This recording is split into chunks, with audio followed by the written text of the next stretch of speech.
Well, hey, everybody. Good afternoon, and thank you so much for joining me for this brief but hopefully helpful conversation on succession planning. So we're going to talk about some strategies that you can use for identifying those high potential employees that you have, creating a tailored development plan, and then ensuring that that transition from where they are today to where you need them to be goes smoothly. And ideally, we do that before the need arises, not during, or certainly not after. I think many of us have been there when somebody in a critical position leaves for whatever reason, and we're scrambling for days or weeks or months even to kind of fill that role. So that's what we're going to talk about today, succession planning. So let's go ahead and jump into it. If I can get my slide to move. So welcome. I'm so glad you're here. My name is Robin Camero. I'm a leadership development trainer and an executive coach. And I do these kind of free workshops weekly to just really get our community together and talk about some best practices in those issues that are really on our minds as leaders, and those things that are really oriented or geared towards helping us bring other people up. So it's all about turning the people that you have into the leaders that you need. And that's really my focus. All right. So what we're going to talk about today, just this brief welcome. We'll do a reflection question. I'll dive into some content around succession planning, some specifics that you can use immediately to start putting these processes and practices in place, and then any discussion that you have. All right, so let's get into it. So like we do on all of these calls, I like to start with this one essential question. What do you want most for your team? So I'm going to give you a moment, hit pause on the recording if you'd like, and just think about it. Really, what is your goal? What do you want for these people that are working with you and for you and around you, kind of for the same common goal? So I'll give you a moment. All right, and welcome back. So if you're like me, you might want to create an environment where people can thrive and really realize their potential as leaders and as professionals. I want people to be happy at work. Of course, I want to be happy at work too. I want people to feel that that it's a safe place, that they can bring ideas and feel like they're part of an ongoing conversation, and that they have the opportunity to have impact and influence, and that they are, that they have some agency in terms of how they work. Now, the reality of that on any given day is probably a little bit more challenging, but ultimately, when I really stop and think about it, that's kind of the environment I want to create. So I would love, if you want to put something in the chat or into the comment box about what you want for your employees, I would love to hear more about it. All right, so let's go ahead and move on. You're here probably because you already think succession planning is important. That would be my guess. And of course, I believe the same thing. We know that the business benefits are around continuity and stability. So when we have a succession plan in place that we can work, it just allows us to keep the business running without any disruption. It also gives us some insight into those people who are ready to step up, so we can do some talent development and we can retain employees because they see a path and they see the next step in their career. And it's an opportunity for us to adjust and get strategic alignment around kind of our future goals and initiatives. A lot of times when somebody leaves, we don't exactly want to replace them with someone who looks, just like the person who left. The need has evolved over time, and it creates an opportunity for us to find somebody that kind of better fits where you are now and where you're going. So I think transitions can be challenging, but there's also an embedded opportunity there in terms of really getting greater strategic alignment. So we know all of that in terms of the business benefits, but what about the benefits to us personally? I mean, we are humans as much as we are leaders, and there are personal benefits to having these succession plans in place. And I think chief among them are this sense of safety, security, stability, and support. We all as humans kind of crave, some degree of safety, security, stability, and support around us. So knowing that there's a plan in place, should anybody, leave or change roles for whatever reason, just gives us that feeling that we crave about, things are going to be okay. I think even more than that, it makes us feel like we're part of a community, that it's not just on us, that there are other people around us that are ready and able to kind of step up and help solve these issues, but also, take over when needed. So just kind of ask you to think about that, because often I think it's these real kind of personal benefits that drive us to take on, initiatives in our business, kind of in addition to the business benefits that we see. So I'd like to acknowledge those up front. There are a number of different strategies for identifying high potential employees. This is the conversation I get most often whether it's in coaching or in kind of the leadership development workshops that I do. But the question really is like, how do I know who is a good candidate to kind of step up and who's ready to take on a leadership role? My feeling about this is that there isn't just one answer. I think any of the ideas here, any of these strategies can work. So the idea isn't that you do all of them at the same time, but maybe picking and choosing a couple that work with your organization, that might be more easily integrated into things that you're already doing. But what I would suggest is doing kind of a 9-box evaluation. That's something that we can talk in a little bit more depth, on a future call, perhaps. But that's using the 3x3 matrix to kind of plot people according to their performance and their potential, and it allows us as individual leaders, but as well as a leadership team, to really kind of get on the same page in terms of who we think is really a top performer with a lot of potential versus those people that might be struggling. And then we can put plans in place. There are some challenges with doing a 9-box exercise in terms of just being aware of some of our biases, some of our difficulty, because they're certainly subjective. And so having some kind of different kind of subjective observations about what potential and performance actually look like. But nonetheless, it is a strategy that helps kind of put some organization and some kind of consistency to how your leadership team is identifying these people. So that's one. Of course, we could ask them. I think it sounds so basic, but a lot of times we don't even ask. We just either make some assumptions or just guessing.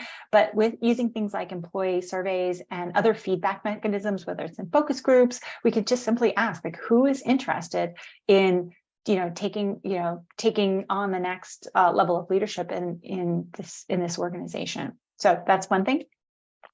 I think there's some other things around kind of above and beyond development plans. A lot of times when we annually put together individual development plans, they're focused either on kind of doing a little bit more of the same from last year, but maybe upping it a little bit. Maybe there's some top-down goal setting that happens with corporate objectives, but there's an opportunity when we do these, and of course you can do them out of cycle, but really taking that plan and being like, how would we go above and beyond with this? Like, if the sky was the limit and you could do anything, what might that look like?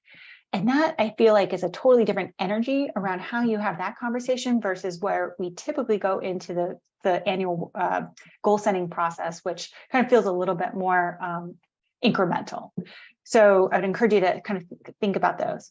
Also coming up with volunteer special projects. So these could be things that have been on your mind, like, oh my gosh, wouldn't it be great if we did X, but you just really have never kind of gotten around to it.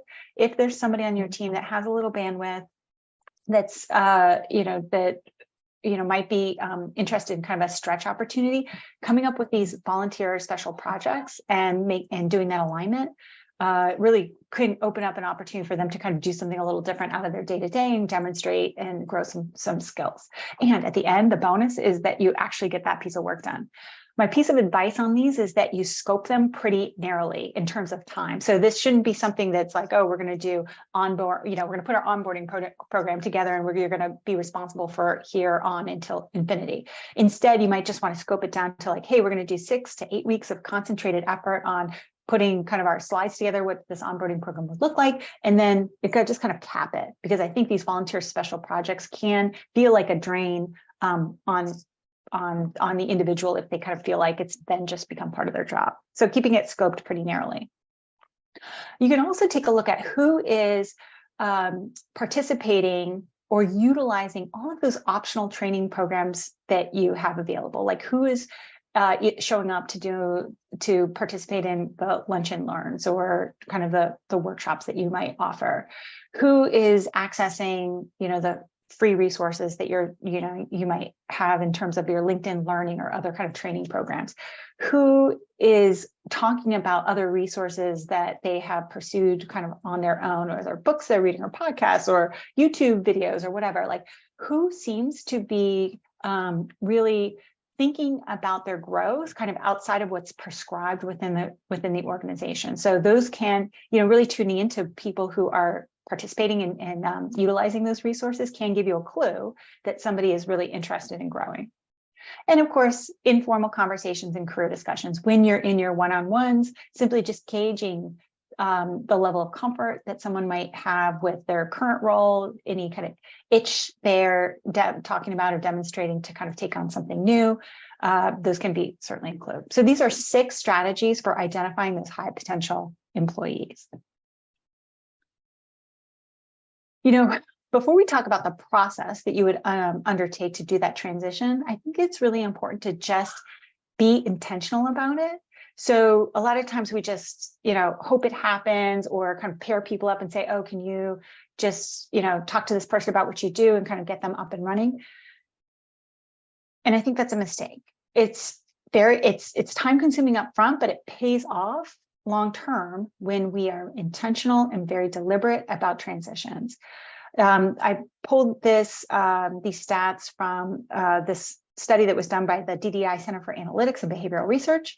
And what they say is that 45% of leaders who had stressful transitions tend to rate themselves on average or below average in terms of their leadership abilities when compared to their peers. And that's kind of heartbreaking. Like, almost half of the people who went through some kind of stress and strain during their transition, it has lingering effects. They just don't feel like they can catch up. And we don't want anyone in our organization feeling less than, because that's certainly not a motivator to kind of show up and perform well. So how can we really set people up for success? And so that when they start, they feel like they are really getting some traction and learning and supported, and so ultimately that they feel on par with their peers. These aren't directly related to succession planning, but I do think there were other interesting notes from the study that success rates for executives hired internally, so those people that you're growing from within, are 25% more likely to be successful kind of long-term than those external hires. And it kind of makes sense, because those people who are already with your organization, they know the culture, they kind of know what they're getting into, they have all that context and are able to perhaps have a shorter runtime in terms of that transition, maybe than somebody that's coming in from the outside. So I thought that was an interesting stat. Now, a lot of times there can be other benefits to pulling people in from the outside if you're really looking for some fresh thinking or some innovation or some special skill. So it's not to say that external hires don't have value, but in this particular case, the success rate was cited to be 25% higher from those you grew internally. And it's just another thing that, men are 13% more likely to receive leadership skills training than women. I think many of our initiatives are seeking to kind of bring more balance to this and offer those same opportunities to all people and really diversify the base of employees who are invited to participate in these programs, but it sounds like it's still kind of a lingering issue.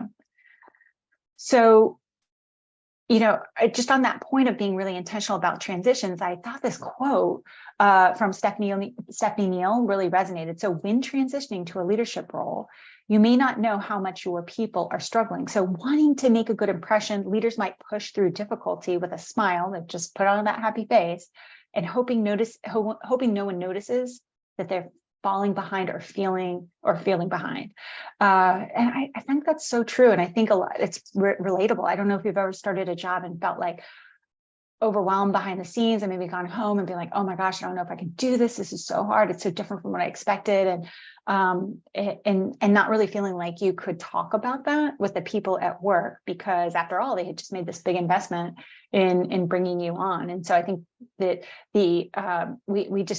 it can be an extra stressor to have, kind of feeling like you can't really talk about with the challenges that you're having. So just more evidence that we want to be intentional about transitions. All right. So in terms of how you might do this, so once you have that individual identified, you're going to want to tailor a development plan to that person. So you may have career paths that look sort of similar for a different, so for somebody going from one role to another, but the key here is that these are highly individualized and tailored to the person. So, once you have your person identified, so assessing where they are right now. So where are they? What do you need? What does that gap look like? And that can be done through some competency assessments. It could gather feedback from their current work group of people who know them. It could be doing kind of individual development assessments. It could be, whether that's in survey or in conversation, but you're really just trying to get a picture of where they are right now. From there, I think you can, you can start to design that individualized development plan. So this is really getting clear and specific about those development goals and identifying the development opportunities. So one of the things that I think is a missed opportunity a lot when we put these development plans together is that we can talk about where and how we want someone to grow, but we're not super specific about, what that project or how they might demonstrate it. And I think it can be difficult for people to really see the opportunity to as a way to kind of demonstrate or build a skill in something. So I think there's some work as leaders and as managers that we can do to help fill in those gaps and identify those specific development opportunities for people. And then tailoring them. So scoping or scaling it to, to what you found in their initial assessment, and kind of laying out some incremental progress and some steps that they could take to effectively get there, and putting some timelines around it.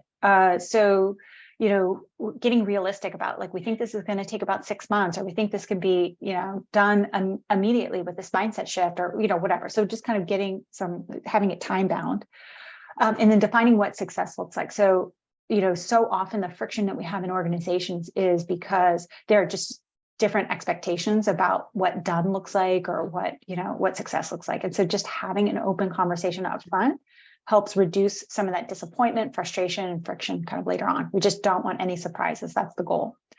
And then last, the kind of third step is actually putting this in process. And so utilizing those stretch assignments and those mentoring and training programs that you have available to just make this happen. So making the assignments, arranging those mentoring relationships, helping kind of map or match them up with those targeted training programs, monitoring their progress, and providing feedback. So having that opportunity for regular check-ins, like, how are things going from your perspective? Here's what I'm seeing. Let's talk about any adjustments we need to make through that, evaluation. Then you can kind of tweak your plan as you go. Okay. So hopefully that makes sense. So that's kind of at the individual level, but I don't want to, I don't want to not say something, I think, about what's going on kind of big picture throughout the company. So throughout, while succession planning can be very specific to a person, ultimately what we're trying to do is create a culture of accountability and growth among all employees. We want all employees to feel that they are accountable for delivering on the roles and responsibilities that were assigned to them. And we want everyone to have a growth mindset, to believe that whether they stay in their current role or they aspire to something bigger, that they can always improve, they can always expand their skills, they can always, make more connections. There's always a growth edge, regardless of kind of where they are in the organization. And so, kind of taking a step back as leaders, we can, certainly talk about that this is something that's important to you as a priority in the business. You can give support, give people some freedom so that they can actually go out and test and try some things. Sharing information, which is at the heart of this. I think too often we're guarded unnecessarily with information, and that just limits how people can contribute because they just don't have all the information that we have. And so being really as generous and as freely giving of information as we possibly can, so that everybody has the same same foundation and assumptions to build from. And then providing resources. So whether that's lining up the training programs or the coaches, or just, helping them set aside the time to be able to participate. So really providing that support to get there.